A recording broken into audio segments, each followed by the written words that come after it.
Thailand అభివృద్ధి చూడండి, దొంగనా కొడకల్లారా. నోటి దోలనంటే నిజం అనుకోండి.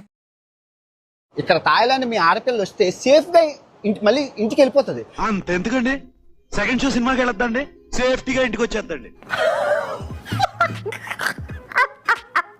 కానీ మన ఇండియాలోని పైపు వెళ్ళిపోతుంది.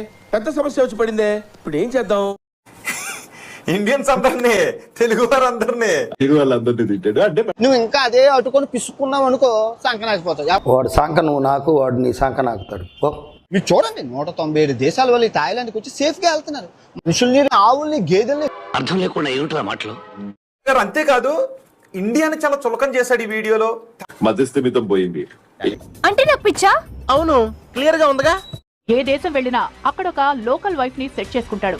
అసలు 100 రోజులు చేస్తాను, నేను సంవత్సరం అంతా చేస్తాను, తెల్లారు చేస్తూనే ఉంటాను. మళ్ళీ నేను సీతమ్మని అన్న, అరే తప్పు అయిపోయింది క్షమించరా అంటే, నోటి దొరకతో ఇష్టం వచ్చినట్టు మాట్లాడాను సార్, మనసులో పెట్టుకోకండి సార్, క్షమించేసేయండి. ఎలాగా ఉంటే ఇంకా దేశం ఇంకెక్కడికే వెళ్ళిపోతుంది. ఆడదానికి స్వేచ్ఛ లేకుండా చేసి. మా బావ నా గురించి ఎంత ఫీల్ అవుతున్నాడు, ఈ కళ నిజమైతే ఎంత బాగుండు. థాయిలాండ్ ని చాలా పొగిడాడు.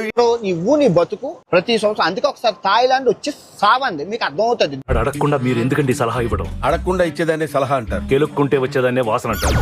ఇన్స్టాగ్రామ్ ఫాలోవర్స్ ఎవరికి కావాలి? డైమండ్స్ ఒక 10 ఉంటే చాలురా, రాళ్ళు ఇంత ఉంటే స్క్రాప్ నాకెందుకు? నీకు రాను రాను నోరు ఎక్కువైపోతుందిరా, కంట్రోల్ చేసుకో. ఓకేరా బాబు, ఈ రోజు నుంచి నోరెప్పను అసలు. లక్షల్లో అన్సబ్స్క్రైబ్ చేయడం ప్రారంభించారు. ఇంకా వాడి పని అయిపోయింది అని వాడికి అర్థం అయిపోయింది.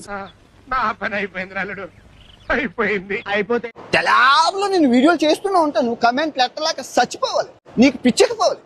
పిచ్చి మీకై ఉండాలి, ట్రీట్మెంట్ మాకై ఉండాలి.